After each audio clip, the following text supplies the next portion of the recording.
जो CM candidate हैं आपको, ये सबसे ज्यादा दारू वही पीते हैं। तेजस्वी यादव। मूल मंत्र है उसका ब्लड सैंपल जांच। तो क्या मेरी चुनौती को स्वीकार करेंगे ब्लड सैंपल जांच का? तो मैं चैलेंज और चुनौती देता हूं, सबसे पहले अपने नेताओं का वो ब्लड टेस्ट कराए कि वो दारू पीते हैं कि जो दारू पीते हो, स्मैक और ड्रग्स लेते हो, उनको चुनाव लड़ने से वंचित रखा जाए। जो बड़ा गैंग है राजद का, परिवार का, कौन कौन आईएएस और उनके साथ इन्वॉल्व हैं इस बलात्कार केस में और अन्य बलात्कार केस। पीने वालों के पहले बेचने वालों को तो पकड़िए। दारू आया कहां से? लगभग नेताओं का शराब में किसकी किसकी संलिप्तता है और किनके किनके कहां फैक्ट्री है, उसको मैं उजागर करूंगा। और लगभग कौन कौन लोग बलात्कार के केस में और कौन कौन आईएएस इन्वॉल्व है। एक गुलाब यादव और अरुण यादव नहीं है। मैं उन बच्ची के न्याय के लिए ही कहा था, एक आईएएस इन्वॉल्व नहीं है। दारू बेचने वाला की सूचना नहीं रहती है सरकार को, प्रशासन को, और दारू बड़े लेवल पर डिलीवर करने वाले और माफियाओं की सूचना नहीं रहती है। सरकार को सूचना यह मिल जाती है कि दारू पी कौन रहा है। जब पीने वाले की सूचना रहती है, जिसमें मुख्यमंत्री जी ने खुद कहा है कि सूचना पर ही पुलिस जाती है, तो क्या महिलाओं की मर्यादाओं को लांघ करके पुलिस जाएगी? वहां कोई कानून नहीं होगा। शादी में आपको सूचना है तो आप डीएनए टेस्ट करा लीजिए, सब जांच करा करके जेल भेज दीजिए। इसके लिए बेटियों के कमरे में बिना किसी महिला पुलिस के और बिना किसी चीज़ों के पुलिस का ढुकना, पुलिस काम करे अच्छी बात है, मैं पुलिस के कामों को तायद करूंगा, लेकिन पीने वालों के पहले बेचने वालों को तो पकड़िए। दारू आया कहाँ से? दारू पहुंच गया, इसकी सूचना मिल गई। दारू पहुंचाया कौन, इसकी सूचना नहीं मिली। तो जो दारू पहुंचाया पहले उसी को गिरफ्तार करो ना, ताकि पिए ही नहीं। जो दारू लाया उसी की गिरफ्तारी हो ताकि पिए ही नहीं। तो आपको माफिया की सूचना नहीं, आपको बड़े डिपो की सूचना नहीं, कहाँ दारू बन रहा है उसकी सूचना नहीं, कौन ट्रक के ट्रक काट रहे हैं उसकी सूचना नहीं, कौन बड़े बड़े करोड़पति अरबपति हो गए उसकी सूचना नहीं, लेकिन होटल में कौन पी रहे हैं। आपने तो वो 5 इंजीनियर की नौकरी लाइफ ही चौपट कर दी। वो लाइफ तो गई, एक तो रोजगार नहीं, ऊपर से लाइफ चली गई।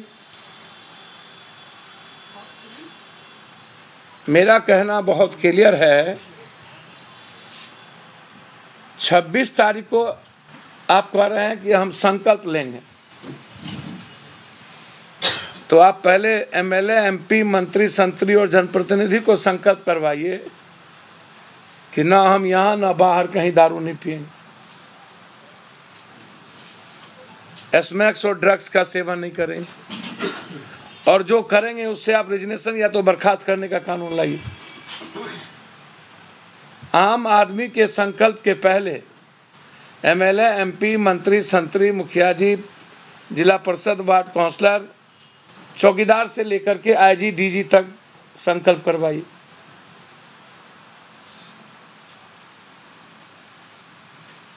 और मैं बार बार कह रहा हूं कि दारू के मामले में एक बार रायशुमारी होनी चाहिए।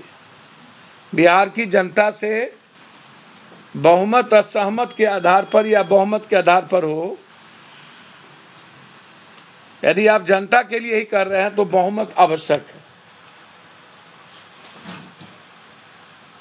क्योंकि बिहार में दारू छोड़कर दूसरी कोई डेवलपमेंट और दूसरी कोई बात अभी नहीं हो रही है। सिर्फ दारू, एक ही एजेंडा सरकार और विपक्ष का बच गया है। अब विपक्ष के अध्यक्ष बोलते हैं, प्रदेश अध्यक्ष भी और नेता भी, एक आदमी कहते हैं कि दारू को फ्री छोड़ दीजिए, एक आदमी कहते हैं मेरे यहाँ कोई भी दारू नहीं पीता है, जो पिएगा पार्टी से निकाल देंगे। तो मैं चैलेंज और चुनौती देता हूं, सबसे पहले अपने नेताओं का वो ब्लड टेस्ट कराए कि वो दारू पीते हैं कि। ये मेरा चैलेंज है प्रदेश अध्यक्ष को। तो पार्टी से पहले आप जो सीएम कैंडिडेट हैं, आपको ये सबसे ज्यादा दारू वही पीते हैं।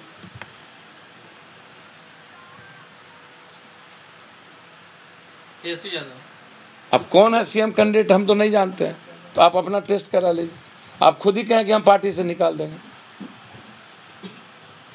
70% लोग आपके यहाँ दारू पीते हैं।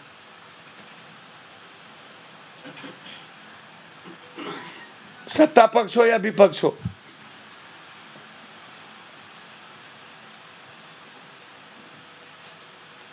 मूल मंत्र है उसका ब्लड सैंपल जांच।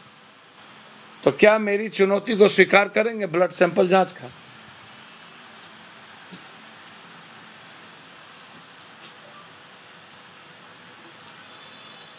तीसरी चीज इसी में, पुलिस को एक्साइज से अलग करिए, एमवीआई से अलग कीजिए, डीटीओ, आरटीओ और ट्रैफिक से अलग कीजिए। पुलिस को सिर्फ सीआरपीसी के रूल्स के तहत काम करने दीजिए। पूरा पुलिस को वसूलने का महकमा दे दिया गया है। एमवीआई का पैसा वही वसूलेंगे, रोडवेज का पैसा वही वसूलेंगे, ट्रैफिक का पैसा वही वसूलेंगे, एक्साइज का पैसा वही वसूलेंगे, हवा और बालू का पैसा वही वसूलेंगे। जब बालू के लिए आप पूरा का पूरा एक डिपार्टमेंट है, दारू के लिए एक्साइज का पैसा खर्च कर रहे हैं, हर कामों में पुलिस की दखलंदाजी बिहार में क्यों? सभी काम पुलिस ही क्यों कर रही है? मेरा यहां सवाल है, जिसके चलते आज क्राइम बढ़ा है और बहुत बड़े लेवल पर क्राइम बढ़ा है। तो पुलिस को सिर्फ सीआरपीसी के तहत जो इन्वेस्टिगेशन है, उनका सिर्फ इन्वेस्टिगेशन अफसर तक उनकी ड्यूटी, उनकी जिम्मेदारी और चार्जशीट और कोर्ट का पालन, अपराध में संलिप्त व्यक्तियों की गिरफ्तारी। जहां देखिए वहां ट्रैक्टर की जांच वही कर रहा है, ट्रक की जांच वही कर रहा है, मोटरसाइकिल की जांच वही कर रहा है, घर की तलाशी वही ले रहा है। तो फिर और डिपार्टमेंट को खत्म कर दीजिए।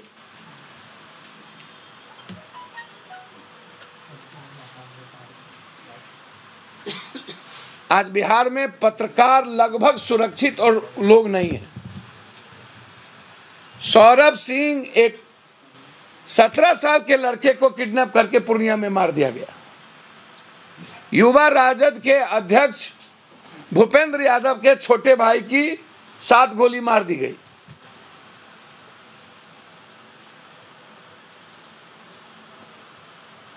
कहीं बुद्धिनाथ झा तो कभी विश्वास।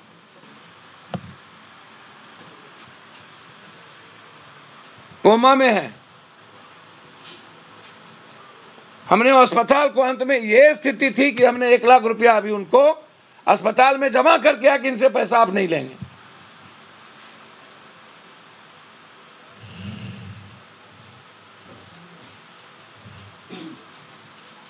सिवान में 3 बच्चों को उठा के किडनैप करके मार दिया गया और अभी तक सिवान की पुलिस मौन है। कल फुलवारी में भोंक दिया गया। पटना में डेली आधा दर्जन से ज्यादा हत्या होती है। तो पुलिस को यदि आप अन्य कार्यों में लगाएंगे तो फिर सुरक्षा की जिम्मेदारी किसकी दी गई है? मेरा यहां सवाल है। कि बिहार के 15 करोड़ लोगों की सुरक्षा की जिम्मेदारी पुलिस की है, और उनको आप लगा दिए हैं बालू में, जमीन के मामला में, तो फिर डीसीएलआर और सीओ क्या करेंगे?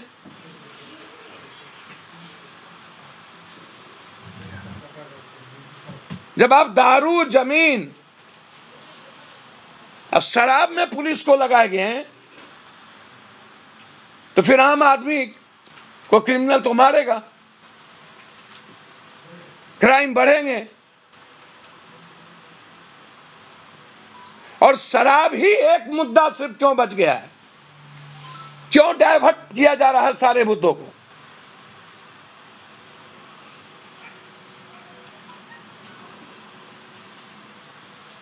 इसीलिए हम मांग करते हैं रायशुमारी की जाए और इलेक्ट्रल पॉलिटिक्स को चेंज करिए कि जो दारू पीते हो, स्मैक और ड्रग्स लेते हो, उनको चुनाव लड़ने से वंचित रखा जाए। और जो बड़े बड़े डिपो और माफिया इसमें इन्वॉल्व हैं, उनका आधार कार्ड का लिंक खत्म कर दिया जाए और सरकारी सुविधा से उन्हें वंचित कर दिया जाए। ये मेरा डिमांड है। यदि आप इस पर, नीतीश जी का शासन सिर्फ गांधी पर ही और दारू पर ही निर्भर करता है, तो ये मेरा इंपॉर्टेंट।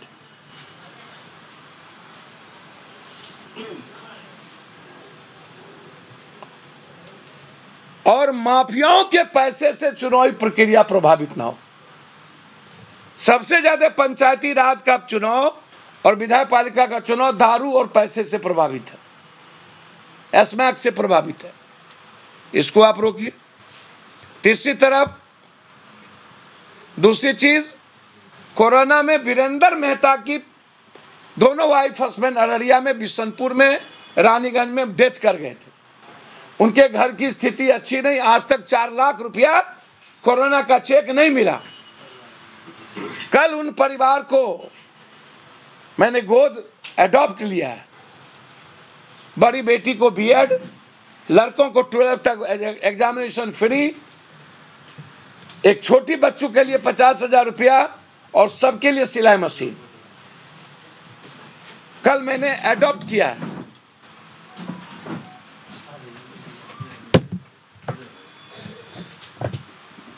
इसी तरह बिहार में जहां जहां माँ बाप मर गए हैं, उनके एक बच्चों को पप्पू यादव एडॉप्ट करने का निर्णय लिया है, जिसके माँ बाप मर गए। और ये मुहिम मैंने वीरेंद्र मेहता के वाइफ हस्बैंड बिशनपुर के फारबिसगंज रानीगंज में जो डेथ कर गए थे, जहां खुद माँ बाप को बच्ची ने दफनाया था, वहां से मैंने कल शुरू की है। और पूरे बिहार में माँ बाप कोरोना में जिसके मर गए हैं, उसके एक बच्चों को एडॉप्ट कर उसको बीएड कराना और उस आगे बढ़ाना मेरा संकल्प है। तीसरी चीज, पत्रकारों को का जीवन बीमा के साथ पत्रकार यदि कहीं गोली का निशाना होते हैं तो उनको सरकार मिनिमम 20 लाख रुपया की घोषणा करे और उसकी सुरक्षा की व्यवस्था, 20 लाख रुपया सुरक्षा की व्यवस्था। जैसे मैंने शराब पर कहा। और अंतिम चीज, लगातार मैंने रुपेश हत्याकांड में भी बात कही थी और उसको दबाने की कोशिश की गई, रुपेश को मारा गया। क्या हुआ रुपेश का? फिर मैं कह रहा हूं, एक गुलाब यादव और अरुण यादव नहीं है। मैं उन बच्ची के न्याय के लिए ही कहा था। एक आईएएस इन्वॉल्व नहीं है। नाम खोलूंगा, कई आईएएस हैं इन्वॉल्व, कई विभाग के आईएएस इन्वॉल्व हैं कई बलात्कार के केसेस में, और कई नेता इन्वॉल्व हैं।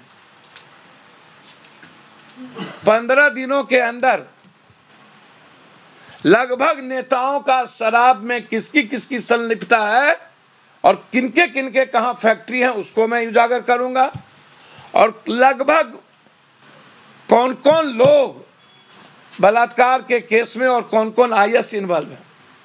मैं बहुत क्लियर कहना चाहता हूं, 3 सालों से उस बच्ची का संबंध जो भी हो, महिलाएं बेटी होती है बहन होती है, वो मेरे लिए बहन और बेटी की तरह है, मैं उसके तरह प्रतिक्रिया नहीं दे सकता। जो संस्कार विपक्ष के घर ने दिया है, किसी को गाली दिलवा देना, किसी को, वो काम मैं नहीं करूंगा। मैं उनके न्याय के लिए लड़ूंगा।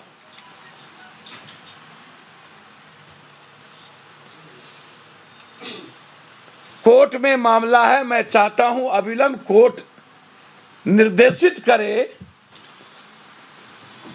यदि उस महिलाओं ने कहा है कि मेरा डीएनए टेस्ट हो, नारायण दत्त तिवारी के तर्क पर उस बच्चे का डीएनए टेस्ट कराया जाए